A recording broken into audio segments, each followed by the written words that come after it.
Hey folks, Daryl here. Quick note before you listen to this Copa America Group B preview.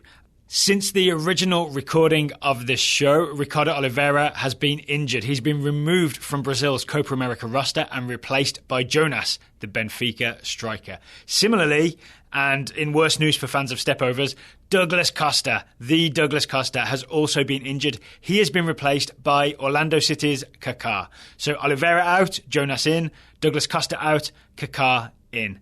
Just wanted to make sure that anyone listening to this show has the most up-to-date information. The rest of the info in this show is still good, and we hope you enjoy.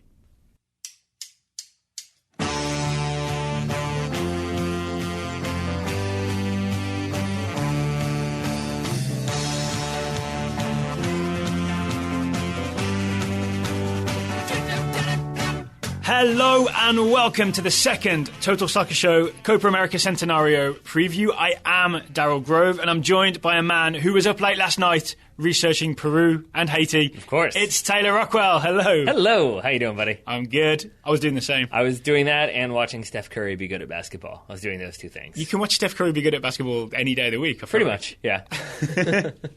So last show, if you missed it, was our Copa America Group A preview. We did very specific predictions for each team in the group. If you haven't heard that, I recommend going back and listening.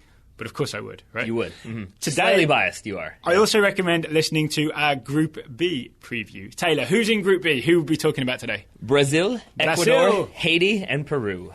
There you go. That's your Group B. Hard to guess who we think will top this group. It is. It's real tough. Also, given your pronunciation just then, worth reminding listeners, as we talked about in Group A, that we're going to go with kind of the more English-British vernacular than we are try to do the accented Spanish or Portuguese. I changed my mind. I'm going wild card. Oh, yeah? Okay. Brazil! Well, you have to pronounce Hulk properly then. Hulk.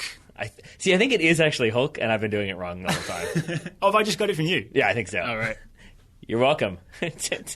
It's pretentiousness by osmosis, I guess. Yeah. Thank you for that. You're welcome. So, yeah, we're going to talk Brazil, Ecuador, Peru, Haiti. Yep. We're going to start with Brazil. We're going to give you the quick intro, and then we're going to make our very specific predictions about what Brazil will do in Group B. I'll give you the quick intro. Brazil are good at soccer. They are more than that. They are the most interesting team in this tournament because they're the only team with something else going on. I see. Okay. Right? I got so you. it's the Olympics in Brazil, in Rio, in like July and August. Mm-hmm. Brazil, the football country, has never won the Olympics. They're coming off the back of the horrendous World Cup that had that 7-1 defeat to Germany. So they're putting sort of more focus on those Olympics than any other nation. Right. I want to say any other country in history that's hosted the Olympics.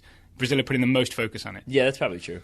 And so, certain players will be attending the Olympic tournament instead of the Copa America Centenario. Players like Neymar. Neymar Jr. Neymar Jr. Players like David Luiz, Thiago Silva, Marcelo, Fernandinho, all will either be eligible for or playing in those Olympics rather than this Copa America. Yeah, that's interesting. So definitely Neymar at the Olympics. Mm-hmm.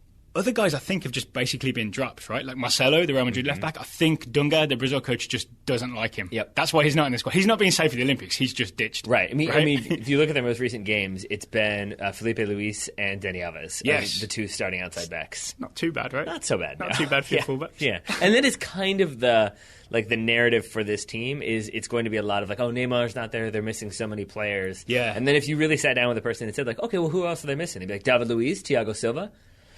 And also some other guys, like the players that I just listed. It's really Neymar is the big one that won't be there. And I think that's the one that people will be sad not to see. But if you look at Brazil, it's still Brazil. They've got strength in numbers. They've got a fair amount of depth in this team. You know who'll be attacking from the left instead of Neymar? Who's that? Douglas Costa. Yeah, he's pretty good. Of Bayern Munich. Yeah. That's not too... it's actually to his benefit that Neymar's missing. It could be to Brazil's benefit in the long run. Because you saw in the World Cup how reliant they were on Neymar.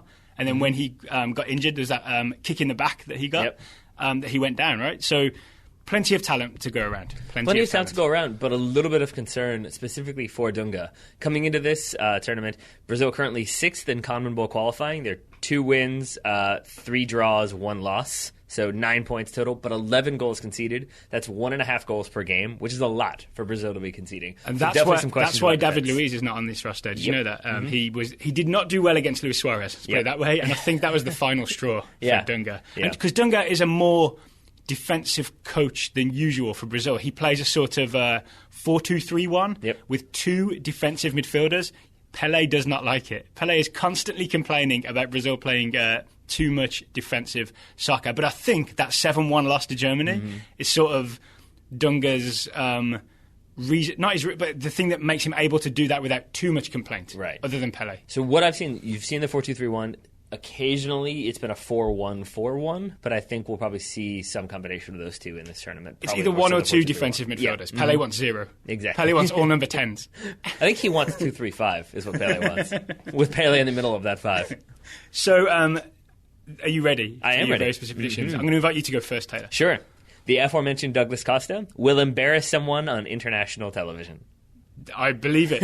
Okay, and I predict that because, number one, he's going to be in the spotlight. As we said, no Neymar, so I do think you look at this roster and you think of Douglas Costa as being that creative provider who can also score a goal. And so if people aren't familiar with Douglas Costa, this is the Bayern Munich left winger who Pep Guardiola plucked from, Shakhtar Donetsk, I believe, and he has been tearing it up. He has, and especially tearing up defenders' morale, defenders' sense of defensive ability, destroying sense of direction, inner ear balance. Because he has that pace so that he can beat you with pace, but he has that bit of skill so he can put the ball through your legs while beating you for pace. Right. So I think there's that. I do also think, looking at this group, it is a drop down in terms of the level. He's used to be playing in the Bundesliga with Bayern Munich, playing in the Champions League with Bayern Munich. So no disrespect to these other teams, but they're not on that level. And international teams as well, it is almost like an all-star game almost because you have guys who don't usually play together. So I think there's less cohesion than he's used to playing at club level. So I think he'll be able to exploit that. So I think Douglas Costa will do something to a defender that will make the international audience go, ooh. And I think that's true because you've got Haiti. Yep. They're not used to playing against Douglas Costa. They're not. And you've got Peru. We'll talk about this later, but Peru got rid of all their first-choice fullbacks. So you're going to get Peru's reserve fullbacks up against Douglas Costa and Willian on the other wing. Ask Jurgen Klinsmann. Yep. And specifically ask Alejandro Bedoya. Yep. Willian, not fun to go up against when he plays for Brazil. I think he's had that memory professionally removed from his brain. He paid to have that one done. Eternal Sunshine style. Yep. Eternal Sunshine of the Willian didn't embarrass me mind. Yep, exactly. All right, so my first specific prediction concerns Brazil's number 9. So if you cast your mind back to the World Cup, Brazil had a number 9 problem. And the problem was... I don't know what you're talking about. They played Fred. Fred, who was sort of the disaster of that tournament for Brazil. Do you remember this? Do you remember why I sigh like this? No, I don't. Oh, I predicted that Fred would be the Golden Boot winner. Or I predicted he would be the top scorer for Brazil. Didn't go that way. Well, after the tournament, the number 9 problem for Brazil didn't go away. Right. Dunga, who came in after the World Cup, has tried various options. He's even tried using Neymar as a sort of number 9. None of it worked until they recalled a certain 36-year-old centre-forward. His name is Ricardo Oliveira, and I predict he will be top scorer in Group B, maybe in the entire tournament. Interesting. So I'm doing your prediction again from 2014. Yeah. But there's form here. There's form to back it up. So he may be 36, but Ricardo Oliveira is on fire. He's playing for Santos in the Brazilian league, scoring goals left, right and centre. Dunga recalled him in September 2015, 8 years since his last Brazil cap. Wow. He's scored twice since then already. I watched a lot of footage of him. He is surprisingly quick for a 36-year-old. Still got a bit of pace about him. You and your ageism, 2 shows in a row, man. I'm going to get a gerontologist on you. You're going to be in trouble. I think it's okay if it's your own age you're talking about. I don't think it is. But no, you would expect a 36-year-old striker. You wouldn't expect him to be fleet of foot, right? But I see him bursting behind defences in the Brazilian league and for the national team. He's great at hold-up play. He's also, I think this may be a positive ageism thing, positive discrimination. He seems wonderfully composed. There's lots of footage from the last year or so of him lobbing goalkeepers. So you get those like bouncing through balls and you're one-on-one with the keeper and the keeper comes charging out. 3 times in this video I saw that was from this past year, Oliveira just gently lifts it over the keeper. And I think he's in that sweet spot of when your experience is at the max, but you're not physically deteriorating. You have this like golden period where the balance is perfect.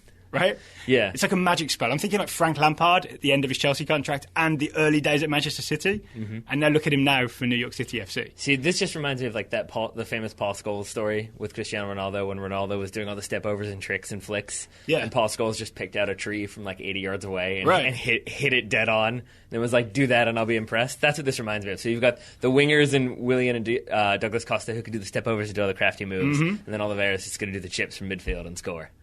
So there you go. So much so that Dunga excluded Roberto Firmino. Didn't use him as a number 9 option. Full faith in Ricardo Oliveira. I have it too. He's going to be top scorer in Group B. All right. Well, my second specific prediction for Brazil. And he'll lob a keeper.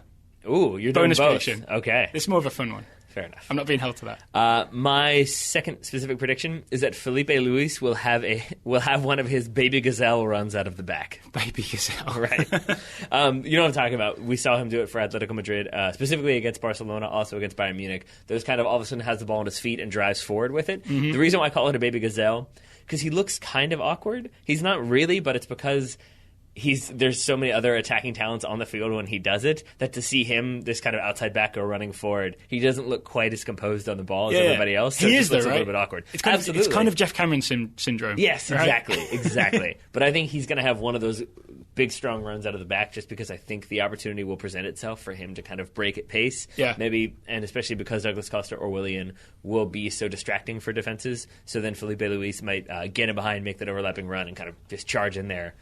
Terminator machine style. And just a reminder, Brazil's flanks will be Douglas Costa on the left with Felipe Luis behind him, Willian on the right with Dani Alves behind him. It's pretty good. And not always behind him either. There'll be double overlaps on both sides. Exactly. I also have a Felipe Luis prediction, and it's defensive. Because the thing about the reason he is so good, it's part of the reason Atletico Madrid are so good, and part of the reason they're in the Champions League final. He is a magnificent defender as well. No one will get past Felipe Luis in the group stage. We're probably going to watch all of the Brazil games, right? So we'll be able to track this. No one will get around him. How do you mean?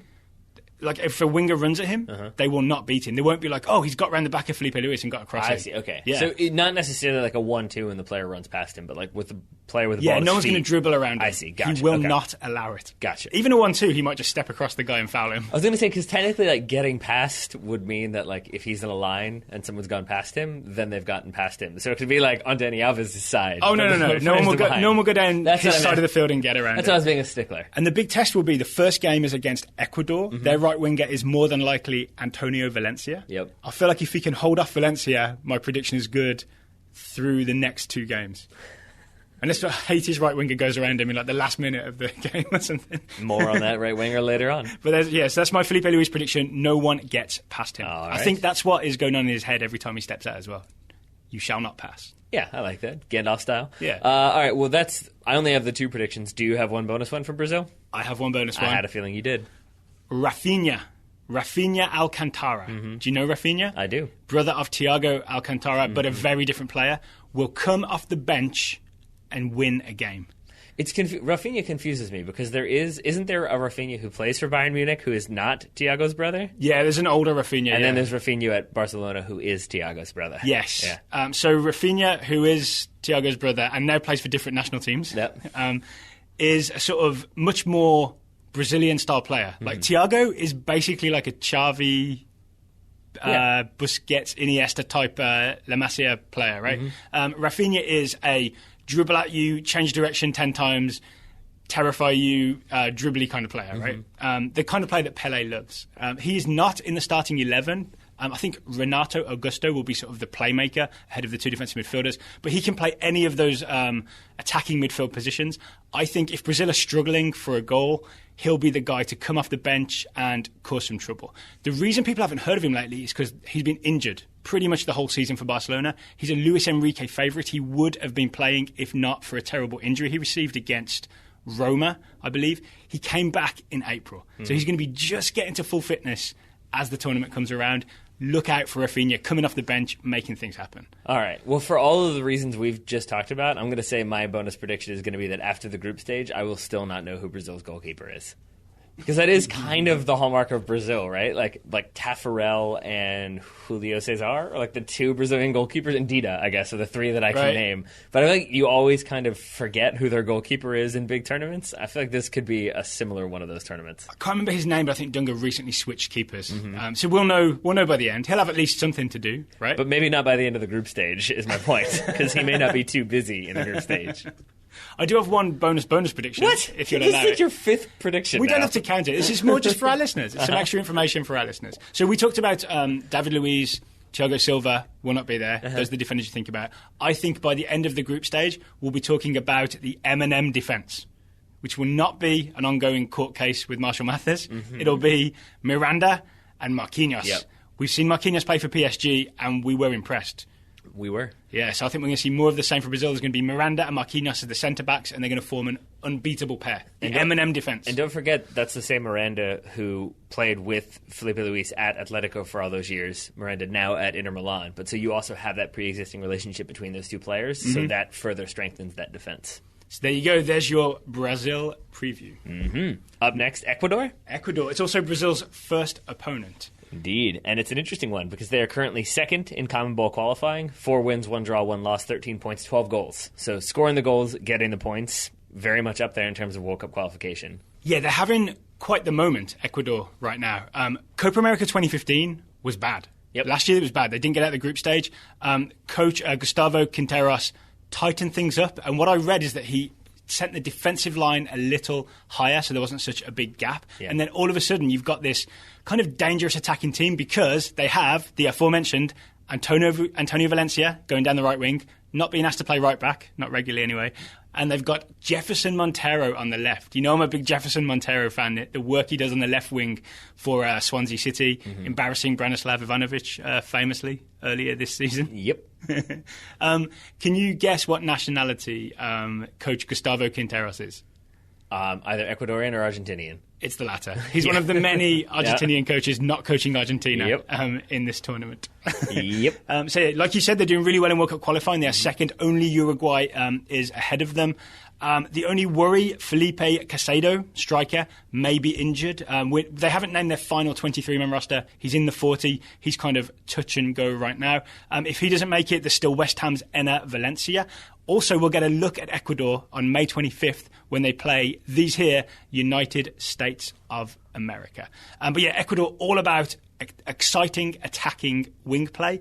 This group is already shaping up to be more fun than Group A.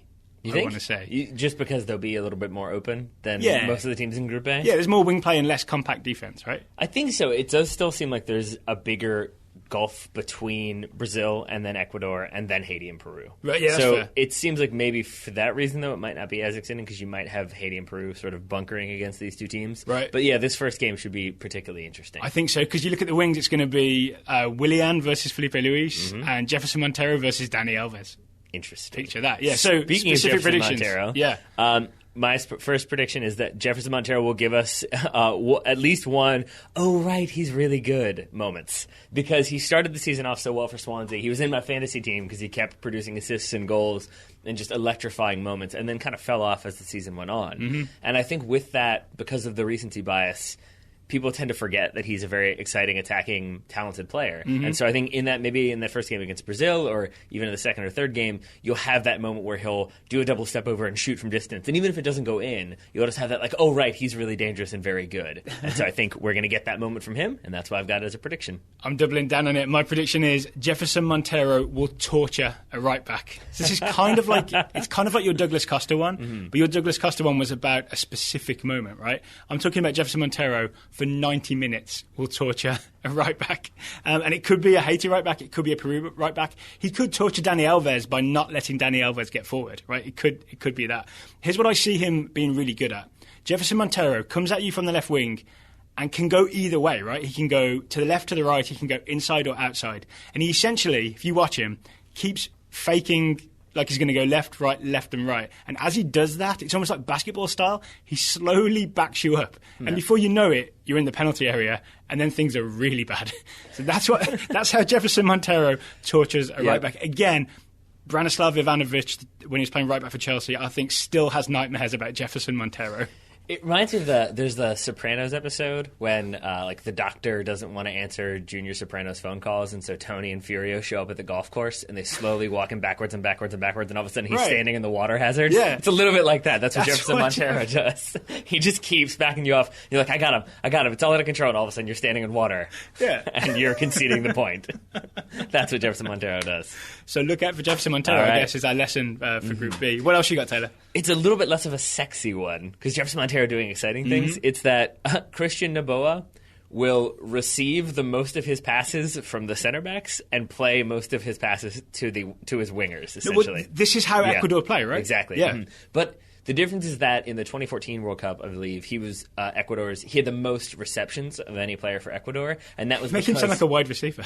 But you know what I mean? He received the ball the most times of any Ecuadorian player, and that's because he would drop deep because Ecuador played a much deeper line. He would have to drop back, pick the ball up, then play it out wide or try to launch attacks. I don't think he's going to be... He might still be the player with the most receptions, but I don't think it will be for that same style because, as you mentioned, they've adjusted a little bit. They play a higher line. It's more attacking. So I think he will be the one to receive the ball from the center backs as the most readily available outlet, but I think he will then turn, and rather than slowly work it around and then try to find options, he will turn and play that ball into the channels to try to launch those counters quickly. I see him having plenty of, well, not plenty, but some MLS assists where he makes the pass before the pass, right? He pings it left or right to Valencia or Jefferson Montero.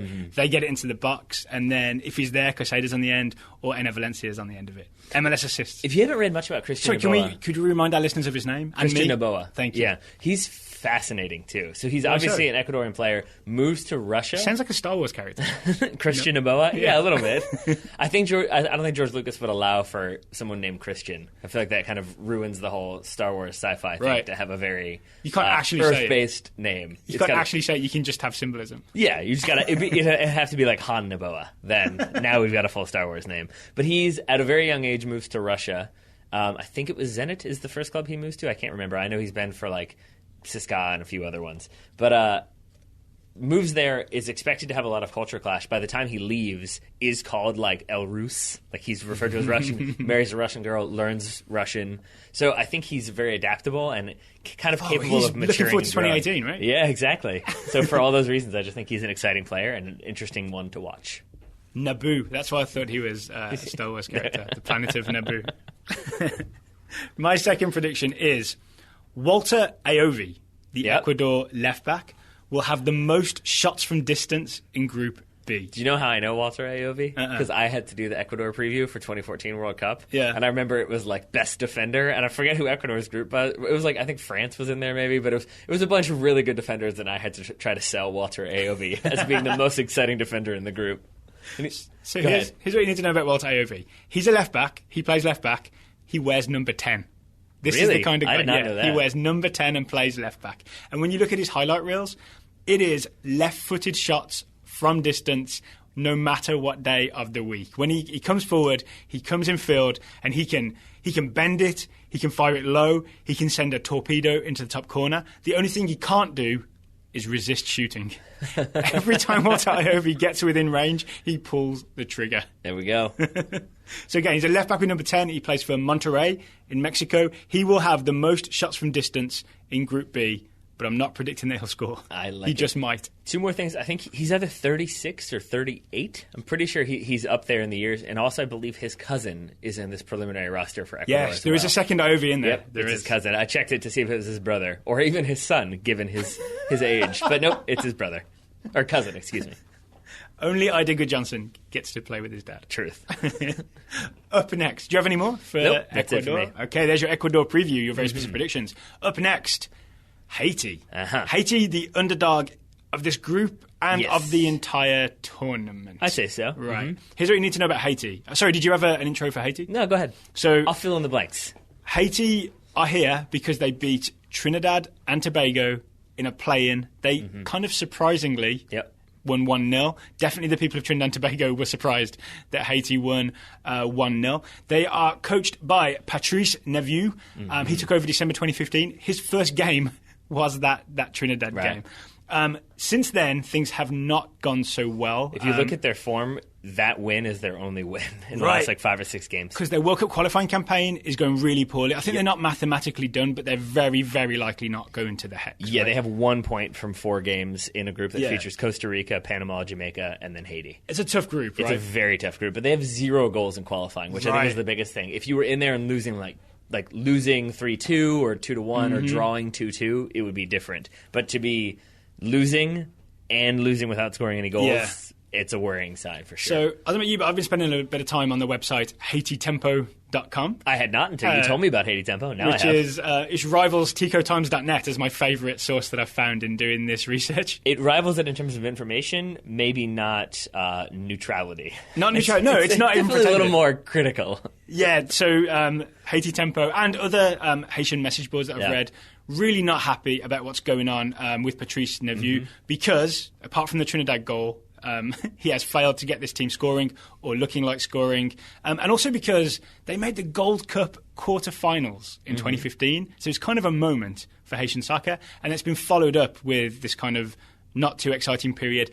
Add that to the fact that Patrice Neveu, a Frenchman, has basically brought in a lot of French players, right? And he's been accused of over-Francifying the team and getting rid of some of the sort of more established Haitian favourites. Now, if you wanted to go with the one positive that I would note, it's that, and I told you a little bit about this before we started recording, that for a team that only has 1 draw and 3 losses in qualifying, their goal difference is -3, which isn't that bad. You would expect that for Haiti, bottom of the table, that it's probably like -6 or -7, so it does seem like maybe it's a tighter defensive unit. Yeah. But maybe that's at the expense of a more exciting attacking unit. That's what a lot of the fans on HaitiTempo.com and Haitian message boards are complaining about, right? It's just too defensive, not that much fun to watch. Right. I will say, if you're a fan of the American soccer pyramid, this is the team for you. Because if you look at their preliminary 14-man roster, there are 2 players from Major League Soccer, Yep. one of whom we'll definitely talk about in my predictions, 6 players from NASL, 2 from USL, and 1 from NPSL. So representing most of the American soccer pyramid there. I like it. And one of the players on the 40-man roster is Richmond-born Derek Etienne Jr. So he's from right here in Richmond, Virginia. He plays for New York Red Bulls 2 in the USL. Has been impressing there. We don't know if he's going to make the final cut, but it'll give me an extra player to support. Like he's American, like Haitian-American, from Richmond, so I'll be supporting Derek Etienne Jr. if he plays for Haiti. Do you know why I'm supporting him? There are 2 reasons. You were coached by his uncle. Right, Yeah. and then occasionally his dad, if his uncle Right. couldn't get there. But also because he's in the Total Soccer Show Scouting Network. Of course he is. Yeah. So he deserves mention for that as well. Yeah, we'll get extra reports then. Yeah, on, absolutely. Derek Etienne Jr. Indeed. Are you ready, Taylor, with your very specific predictions? Yes. Okay. Up first, I apologize in advance because I'm probably going to butcher his last name. Pascal Millien is how I'm going to say it. He's Does it have a question mark on it? He's an attacking winger player for them. He also plays for Jacksonville Armada. Hey. He will ride a challenge and keep on running because that is how Haiti made this tournament. It's Millien basically gets the ball about 30 yards from his own goal, runs 60 yards, does a few quick moves, plays the ball, gets the ball back, crosses it in. I think the goalkeeper thinks the attacker who's coming in is going to get a foot to it. He does not. The goalkeeper doesn't get a hand to it. It goes in the net. Belfort, 1-0 to Haiti. attacker Yes. So so he actually scored that goal? 'Cause Belfort yes, didn't get it. he Yeah. did off of the cross. But the bigger part of that run for me is that he runs past 2 Trinidad defenders, both of whom essentially realize he's gotten past them and try to foul him. And both times he does that kind of like, oh, I've been hit, but I keep on running, sort of like stutter step. And I was really impressed by that he could have easily taken the foul and like gotten everybody forward, and then it could have been a long ball into the box. But instead, he himself carries it forward, does a few quick little moves that are clever. But I just like that the pace combined with the physicality, and so I think he will do that, especially because Haiti will need that sort of outlet run in this group. And that is probably Haiti's best chance of scoring. They do defend in greater numbers than I think any other team in this group. It's listed. There's a lot of argument on the message boards, the Haitian message boards, about what formation they're playing, and a lot of argument whether it was a 4-5-1 or a 4-3-3. It looked to me it's a 4-3-3, but the 2 wingers are very much asked to come and do a defense. It's a Mourinho 4-3-3, which means basically a 4-5-1, and then you want to hit fast on the break. That's going to be their best chance. Yep. Is that your full That's prediction? it for me. Mm-hmm. Very nice. I have one about the goalkeeper. What you got? Johnny Placide, the goalkeeper, will make the most saves in Group B and concede the most goals. Interesting. So Placide plays for Stade de Reims in Ligue 1. He's the captain. So he's sort of the most experienced player playing at the highest level of soccer. So he's very much the guy they look to. Also, a really good name for a goalkeeper. Right, yeah. Placide? Yeah, absolutely. Not a good height for a goalkeeper, though. He's 5'11". But I kind of love it. He's one of those short goalies who... You know, if you watch a short goalie, they have a lot of those sort of acrobatic, brave, like Nick Romando type saves. Because they have that lower centre of gravity, they get across the ground quicker, that kind of stuff. So there's often like a lot of... He's getting peppered with shots and he's making point-blank save after point-blank save. I also remember from my youth days playing youth soccer that it always seemed to be the case that when you had a small goalkeeper, your coach would always be like, just shoot high, like aim high, he won't be able to get to it. And it almost seems like because of that, they are way better in the air than you expect them to be. And so it could also be that if you put the ball low, maybe that's where Placide is not adept, but you might see those kind of rockets to the top corner that he has no business saving, or those reaction saves that he has no business saving. But because he's had to learn, I'm short, so I'm going to get to it, he gets to it. He will make flashy saves, but he does make the occasional mistake, and it's often on crosses. Yeah. And it's not just that he's smaller, so he's not getting there. It's kind of an indecision thing. The goal I saw Haiti concede against Panama, he sort of came off his line and went back and left a big gap because he'd done that. And apparently he's dropped a couple of crosses here and there. So Haitian fans are kind of complaining about him, but I think it's because when you have someone who's this hero he's your captain, your highest level player, making endless saves, and you think he's going to keep you in the entire game, and then he makes the one mistake, it is heartbreaking. Because you just think, why can't he just be perfect all game? Yeah. Right? And it's definitely, you have those moments, you know, when like your team's hanging in, and it could be like 0-0 against Ecuador in the 82nd minute, and it's like, they're doing it, and then he drops across and it goes in. And it's like, oh, well, that's everything ruined. He had 46,000 saves in this game. Right. But it doesn't matter because in the end, he dropped that one. So Johnny Placide will make the most saves in Group B. He'll probably face the most shots. Yep. But will concede the most goals. So my initial second specific prediction was going to be that Haiti will finish bottom of the group, but will have a better goal difference than you'd expect, just for the statistics that I talked about. But the more we talk about this team, the more I think I'm going to scrap that prediction. And I'm going to go slightly more negative. Oh, dear. And I'm going to say that Patrice Niveau will be looking for work come mid-September at the latest. At the latest. It might be after this tournament. They might wave bye-bye to him. But I say mid-September because September 2nd, Haiti hosts Costa Rica. September 6th, Haiti goes to Jamaica for World Cup qualifying. Yeah. So if he has a bad tournament here, loses one or both of those games, that does mean Haiti are out of World Cup qualifying. I could then see Mr. Patrice on his way. That seems fair. That seems fair. But in Patrice's defence, he will, well, not in defence, to his credit, he will have no trouble finding work, it seems. He's a globe-trotting job-getter. He has been all over the world. I would love to read his biography, because he's managed, what do we said he's managed in like clubs in China, amateur clubs in France, Niger, Mauritania. Yeah. There's one more crazy one in there as well. DR Congo, I think, and now Haiti. He's a fascinating-looking man as well. How did you describe him earlier? A third-rate James Bond villain. Yes. Okay, yep. He looks like the guy that you don't think, like that you're supposed to think is the Bond villain, but is actually like the puppet. And there's somebody really controlling him who's actually sinister and frightening. Or he could be like Wallace Shawn's cousin. He's got a little bit of that look to him as well. Wallace Shawn's cousin, that's a good one. Speaking of Patrice Neveu, Dukins Nazan, the striker, would disappoint his coach, Patrice Neveu, by scoring a wonder goal. Really? Do you know the backstory on this? I do. More so, really, because I think that's the problem with these. We talked about this. It's just like, oh, yeah, this guy, like, he scored this really great goal, or, like, he does this, he's going to score a goal. And then you look at it, and it's like, I've predicted that Haiti are going to score 4 goals in this tournament, and I don't think that's going to happen. But, yes, tell us why you think Dukins might break that trend. Well, here's the Dukins Nazan story. Nazan is pacey striker, plays occasionally in League 2 in France. He scored a magnificent goal. I wish listeners could see the grimace that you just put on when you said occasionally. Plays for a team called Laval, who are like, near the bottom of League 2. He scored this great goal against, Panama in the Gold Cup. He scored 2 goals that got them to the quarterfinal. But he scored this pacey breakaway goal where he went like outside and cut back inside. Really exciting goal that everybody in Haiti remembers. But then, for the Trinidad playing game, he was not released because it was not an official FIFA date. So he was not available for Neveu's first game. Then he was benched for Nevieu's next 2 games. And I think a lot of Haiti fans have tied the idea of this exciting NASL player not playing with Haiti's sort of lack of offensive production under Nevieu. So basically they're calling for him to go back in the team because he did this amazing thing against Panama.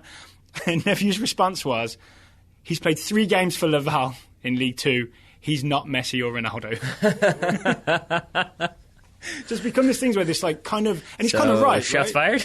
Like one pacey goal, or even 2 goals, doesn't make you... Does not a world-class forward make. Right, doesn't make you the go-to player, but the fans remember that moment and loved it, and so they want him back in the team. And I feel like he's going to be forced to eventually play him, and when he does, Dukins Nazan will make his manager look foolish by scoring a pacey breakaway goal. I like it. Yeah, there you go. I'm not going to say this is another prediction for me. It's more of a hope, but I hope that we get lots of emails from Bill Quaid during the Copa America Centenario.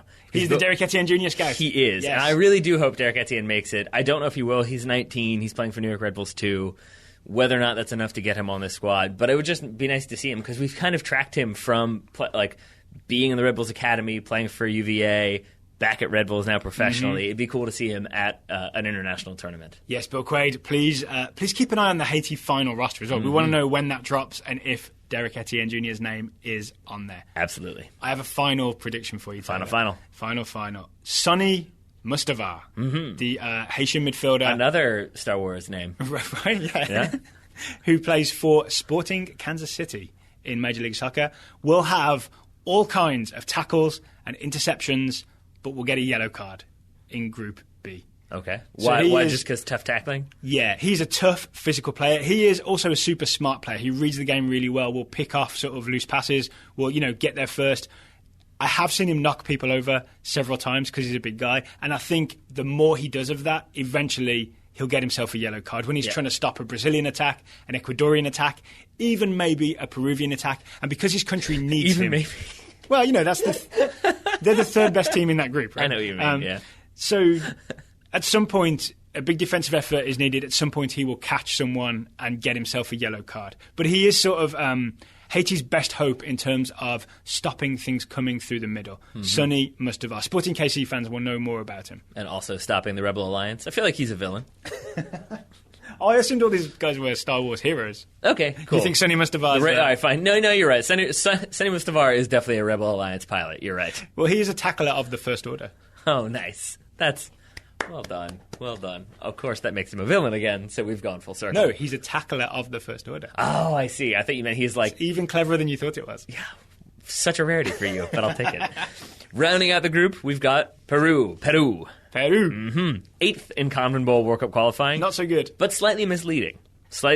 I'll say. Because if you look at who... Do you not trust the CONMEBOL table? You keep saying they're this in the table, but slightly misleading. I don't trust it because they're 6 games into an 18-game qualifying stretch. Right, that's fair. So they're only a third of the way through, and so it can be situations like this. So basically, Peru so far have played at Colombia, home to Chile, home to Paraguay, away to Brazil, home to Venezuela, and away to Uruguay. I would say from those games, you would expect them to have maybe 4 points. That's how many they have. Right. So it's sort of they've played a lot of the really hard opposition, and they've played a lot of them away from home. So I think to get 4 points isn't that bad, and we'll see what happens as World Cup qualifying progresses. You know who disagrees with you? Most Peruvians? Or Coach Ricardo Gareca. First of all, guess where Coach Ricardo Gareca, Peru coach, is from? I feel like this is a trick, but I'm going to say Argentina again. It's Argentina. All right. He is Argentinian. Basically, everyone in CONMEBOL is coached by an Argentinian except Brazil. Got it. He is not happy with the way Peru's World Cup qualification has started. And as a result, he has been wielding the, I'm going to say axe, his big Argentinian axe. So... Missing from this Copa America squad and seemingly dropped semi-permanently from Peru is first-choice right-back Luis Advincula, who plays in Argentina, has been genuinely their first-choice right-back for every game. Plays for Newell's Old Boys. There you go. First-choice right-back for every game. Was caught at a nightclub during the last World Cup games during March, and as a result has been told to do one. So Advincula is out of the squad. Vargas, I think it's Juan Manuel Vargas, the left back. You may remember he plays for Betis, plays for Fiorentina. Really attacking, great left-footed guy. Turned up overweight a couple of times. Has been told to do one and maybe do some exercise.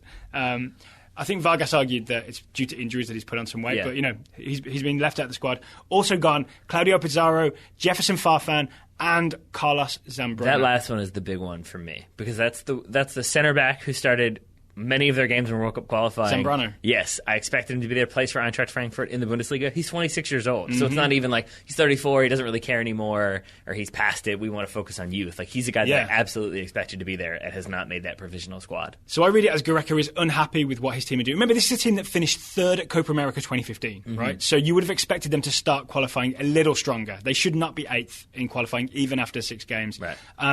His solution is basically to go hyper-local. And that is where my first specific prediction comes in, before you can give all away my good statistics. Okay. I'm going to say, my first specific prediction for Peru is that a Universitario player will score, and it will be assisted by another Universitario player. Because if you look at this roster, 30 of the 40 players play in Peru, so you've got that domestic familiarity. Of those 38 on the preliminary roster play for Universitario in Peru. And that's the team that is having a very good season, so these players are familiar with each other, they've played together, so I could see that sort of attacking link-up leading to a goal. So you'll have a goal and assist from an Universitario player. There's a chance that this is a glorious, hyper-local national team revolution, right? Yep. Stranger things. Gareca doing this really makes a huge difference. There's also a chance that this is a wide-awake nightmare for Peru. Also that. Also that. My 2 predictions actually are about foreign-based players. Because if you think of the way that Gareca has cut this roster to go mostly Peruvian-based players, it means that to survive that call, this is like when someone does a Facebook friends call and you survive the call, you know you must be something special. Right? Sort of. So there are... Or I just don't post offensive things. One or the other. But there are a few players who, even though they don't play in Peru, made this roster and will make the 23-man roster. One of them is striker Paulo Guerrero. Yep. He is 32 years old. He's 6'1". He plays in Brazil for, I believe, Corinthians. I think that's correct, yes. He scored a hat-trick against Bolivia at Copa America. He will score with his head in Group B. Yeah. I watched endless highlights of Paulo Guerrero. He is so good at using both his physicality and just his sort of spatial awareness smarts. He makes a lot of those, like, pretend to go far post, then go near post, then meet the cross with his head kind of goals. So Paulo Guerrero will score with his head. Again, this is one. So basically, it's Guerrero and Jefferson Farfan were the 2 that were scoring for Peru. Farfan, as you mentioned, not going to be here. Exactly. So, and this is another one where I wanted to make the same prediction, so you are bolder than I. Because the reason I didn't is I'm just still not sure how many goals are going to be scored in this tournament. Yeah. And it tends to be that international tournaments aren't the best, at least in the group stage, when it comes to goals being scored. Now, the 2014 World Cup proved that that's not always the case. But I'm kind of erring on the side of caution because I'd rather be pleasantly surprised than I would be let down. So I think I like that prediction. My second prediction is going to be that no Peruvian players will receive multiple cards. So no Peruvian player will receive 2 yellow cards, either like over the course of the group stage or in the same game. I am fascinated by the reasoning behind this. So in their last 5 games, only 2 Peruvian players have picked up more than 1 card. Luis Advincula and Carlos Zambrano, both of whom will not be included in this. They've had other players get yellow cards, but none get multiple yellow cards. So I think that means that either they're rotating or they're more disciplined and thus aren't going to be conceding those fouls to get those yellows. I see. That said, Christian Cueva did get a red card for throwing the ball at an opponent, and he'll likely be a starter. So maybe he'll just get a straight red, but still not a multiple card red.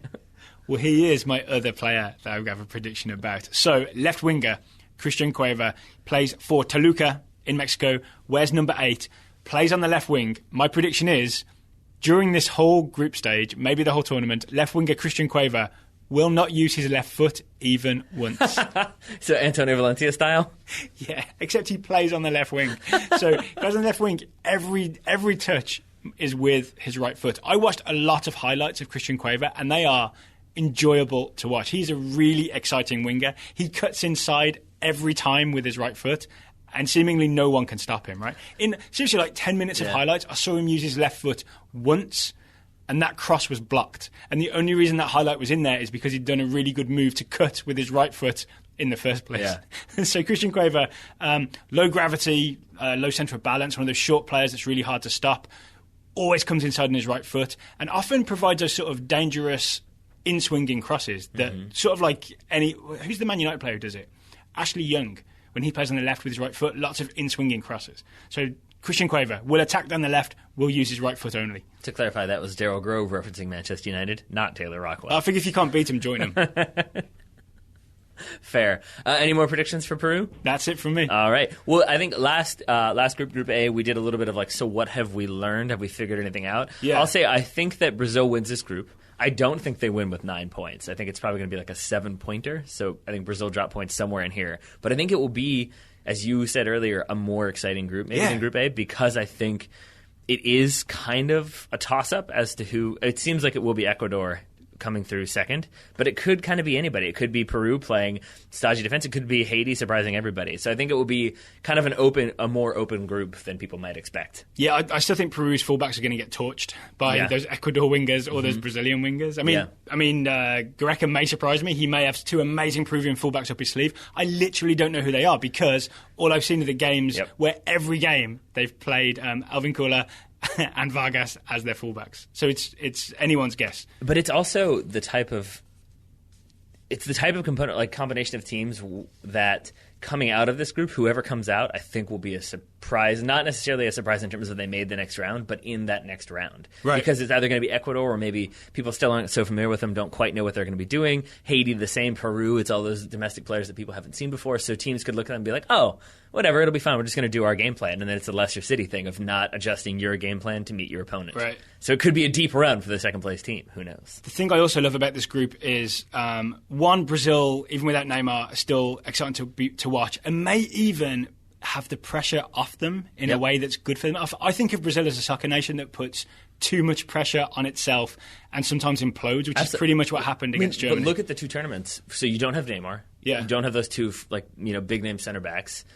You don't have the tournament in Brazil, which is what you had for 2014 World Cup, which is what you're going to have for the Olympics. So it's a tournament far away from Brazil with maybe, obviously still a lot of people watching, but maybe with one eye towards the Olympics as well, and all the preparations and who's going to be playing there, and it's going to be here. We got to win it. We want that gold medal. So maybe it is kind of that less pressure from the media. Yeah, I think it's a good setup for Brazil, that slightly less pressure. The thing I like about this group is the fact that you have a genuine underdog in Haiti, like a team that you can genuinely be like, I hope they do well. You know what I mean?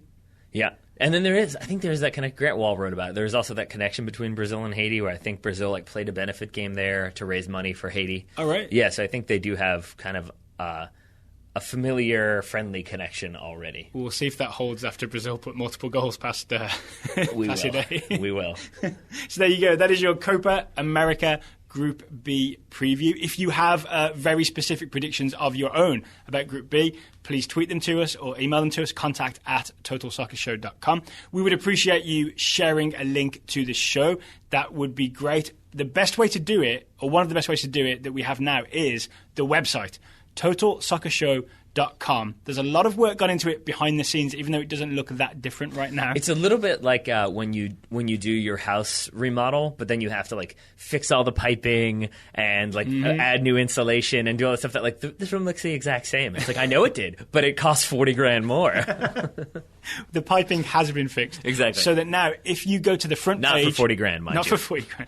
If you go to the front page, totalsoccershow.com, the most recent show is always there in a really nice-looking player. So that if you share totalsoccershow.com with anyone you think might listen to TSS, they will have easy access to the most recent show, no matter their device, as long as it's connected to the internet. Yeah, that's their device is a typewriter. Not going to work. Not so much. We tried. We really did try. That was part of the that was the $40,000 piping and insulation. Yeah, couldn't get it to work. So there you go, Taylor. Thank you for taking the time to do very specific predictions for Copa America Centenario 2016 Group B with me today. Nope, not going to try. Daryl Grove, thank you for taking the time to talk to me today. Listeners, thank you for listening. We very much appreciate it. We will, of course, be back soon with Copa America Group C.